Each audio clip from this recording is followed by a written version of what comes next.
Vous écoutez Studio Kalangu, nous sommes samedi 2 août 2025. Bienvenue dans notre rendez-vous hebdomadaire la semaine sur Kalangu qui fait la rétrospective des événements ayant marqué la semaine qui s'achève. Suivi de notre magazine hebdomadaire qui porte sur le pastoralisme dans le village de Yama, département d'Ilela, région de Tawa. Bonsoir à toutes et à tous. Nous ouvrons cette édition avec la célébration de la fête de l'arbre au Niger qui aura lieu demain dimanche 3 août 2025. Il s'agit d'une journée consacrée à la plantation d'arbres dans le but de lutter contre la désertification et de préserver l'environnement. À cette occasion, un jeune pépiniériste offre 1000 plants aux habitants de Tanout, région de Zander. Tassou Isaka mène cette initiative pour la préservation de l'environnement, une activité qu'il exerce depuis une quinzaine d'années. Il est au micro de Mansour Al-Hassan. Ici à Tanout, j'ai fait une petite pépinière chez moi. Je donne des plants aux écoles et aux habitants de la ville. Aussi, nous faisons des plantations un peu partout pour reboiser notre zone. À l'occasion des 3 précédentes fêtes de l'arbre, j'ai donné 1000 à 1500 plants gratuitement pour reverdir notre localité afin de lutter contre le réchauffement climatique et la désertification. Je donne des plants de différentes espèces telles que le moringa, les nimes, l'étagère, le baobab et le tamarin. Des fois, nous vendons ces plants à 50 ou à 100 francs l'unité pour avoir de quoi acheter du plastique et payer les factures d'eau. Le ministère de l'Équipement et des Infrastructures informe les usagers de l'interruption du trafic sur la déviation du chantier de construction du pont à Soré en raison des fortes pluies qui ont touché Niamey et ses environs dans la nuit du 31 juillet 2025.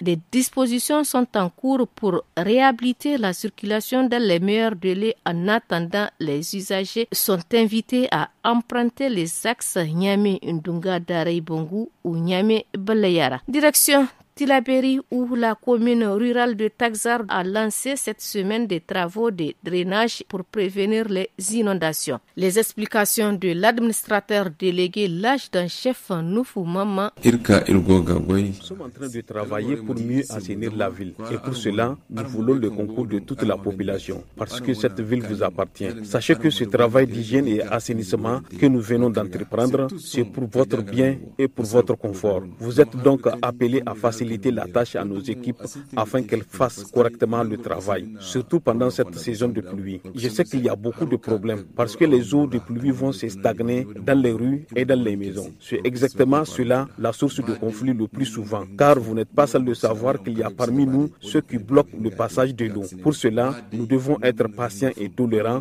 pour mieux vivre en parfaite symbiose. La rétrospective des événements, c'est aussi le point de presse tenu le 30 juillet par le collectif des organisations socio-professionnelles des médias du Niger. Objectif, alerter sur les conditions de vie et de travail des professionnels de médias privés et exiger le respect de leurs droits. Le coordinateur du collectif, Suleiman Ousmane. Avant même l'avènement du 26 juillet 2023, ces hommes et femmes des médias privés végètent dans une situation très précaire, tout ça lié aux arriérés de salaire. Nos militants ne sont pas immatriculés au niveau de la Caisse nationale et n'ont pas aussi de contrat de travail. Nous, en tant qu'organisation socio-professionnelle des médias, pour défendre nos militants qui sont au niveau de ces médias privés, nous demandons aux responsables le paiement de tous les arriérés de salaire, mais aussi l'immatriculation au niveau de la Caisse et un contrat au niveau des organes de presse. Nous interpellons également ces promoteurs de prendre leurs responsabilités pour faire face à toutes ces difficultés liées aux hommes et femmes des médias privés. À Niamey, la deuxième édition de la semaine de l'intelligence artificielle et des technologies géospatiales s'est ouverte le 29 juillet 2025. 3 jours durant, des innovations ont été présentées, dont une application destinée à soutenir les agriculteurs. Le promoteur Dr Barkawi Mansour donne des précisions au micro de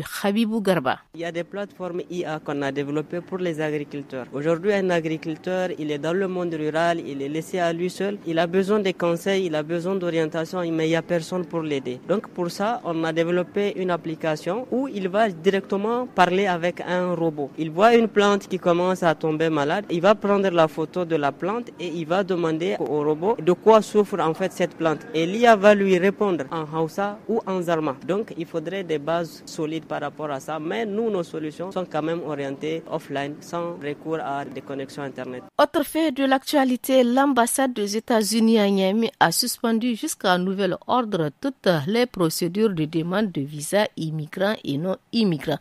L'information émane du département d'État américain relayée par l'agence Reuters. Aucune raison officielle n'a été communiquée, mais Washington évoque des problèmes en cours avec le gouvernement nigérien selon la même source. Dans l'actualité diplomatique, toujours une délégation gouvernementale russe conduite par le ministre de l'Énergie était en visite officielle à Niamey lundi 28 juillet. Cette mission vise à renforcer les relations diplomatiques, économiques et stratégiques entre le Niger et la Russie, en particulier dans le domaine de l'énergie. À l'issue d'une audience accordée par le président de la République, le général d'armée Abdraman Tchani, un mémorandum d'entente a été signé entre les deux parties portant sur le développement du nucléaire civil et l'exploitation de l'uranium nigérien. Côté éducation, de nombreux parents inscrivent leurs enfants à des cours de vacances. Si ces cours ont des avantages, ils soulèvent aussi des limites, comme le souligne El Haj Amadou Mahamadou, inspecteur pédagogique. Il est au micro de Salamatou Kadri. Pendant les vacances, une mauvaise organisation des cours de vacances peut être synonyme de manque de repos pour l'enfant. Donc il faut organiser ces cours de façon à permettre à l'enfant d'avoir également des possibilités de repos et d'autres loisirs que simplement l'activité scolaire. Lorsque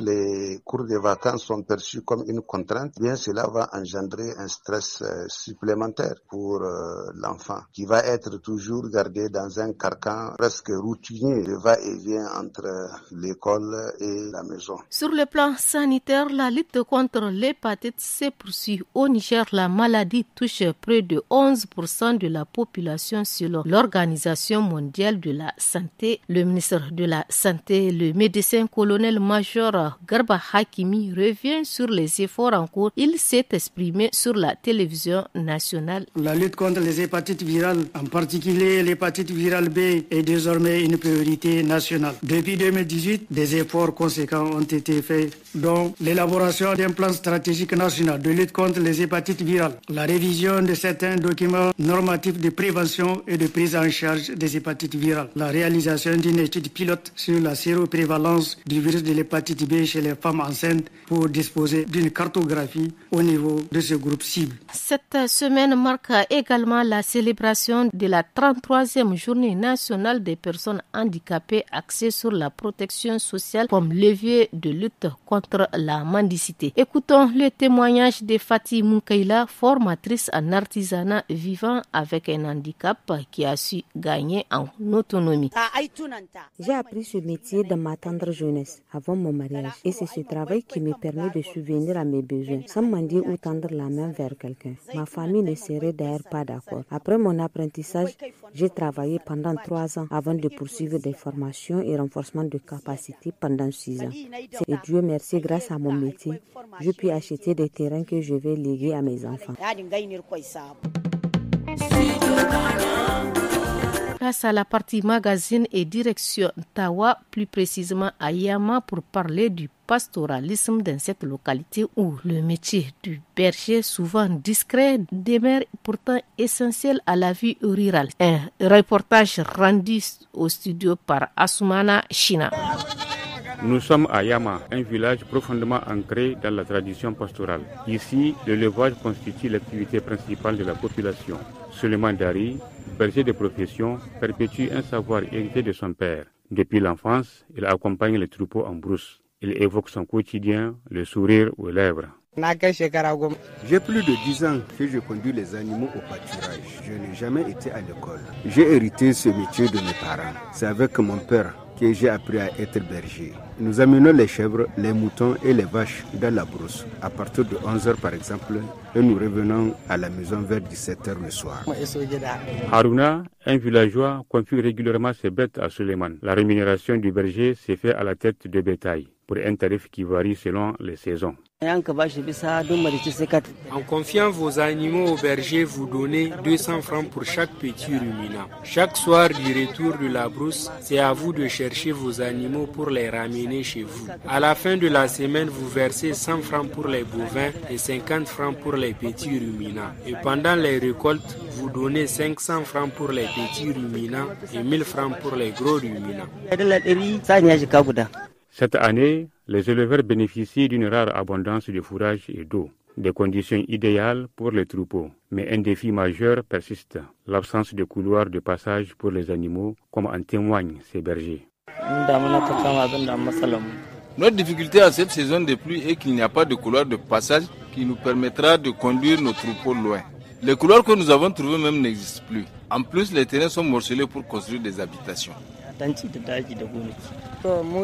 Notre grand problème, c'est l'inexistence des couloirs de passage, surtout pendant la saison pluvieuse. Les routes que nous prenons pour partir avec les animaux sont difficiles et rares. Chaque année, ces couloirs se rétrécissent davantage. Les pasteurs en appellent aux autorités pour leur préservation afin de prévenir les conflits entre éleveurs et agriculteurs, explique Bachirou Ladan. En cette période, les autorités doivent vérifier les limites des couloirs de passage des animaux, puisque chaque année, les gens les grignotent. Et si nos animaux traversent les gens, c'est un autre problème. Même si vous faites la remarque à l'agriculteur qui a dépassé ses limites, il ne vous comprend pas. Entre l'agriculteur et l'éleveur, il faudrait que l'État intervienne pour mettre chacun dans ses droits, pour une coexistence pacifique. L'élevage pastoral, au-delà de sa fonction économique et nourricière, symbolise une forme de cohésion sociale et un patrimoine culturel vivant qu'il importe de sauvegarder.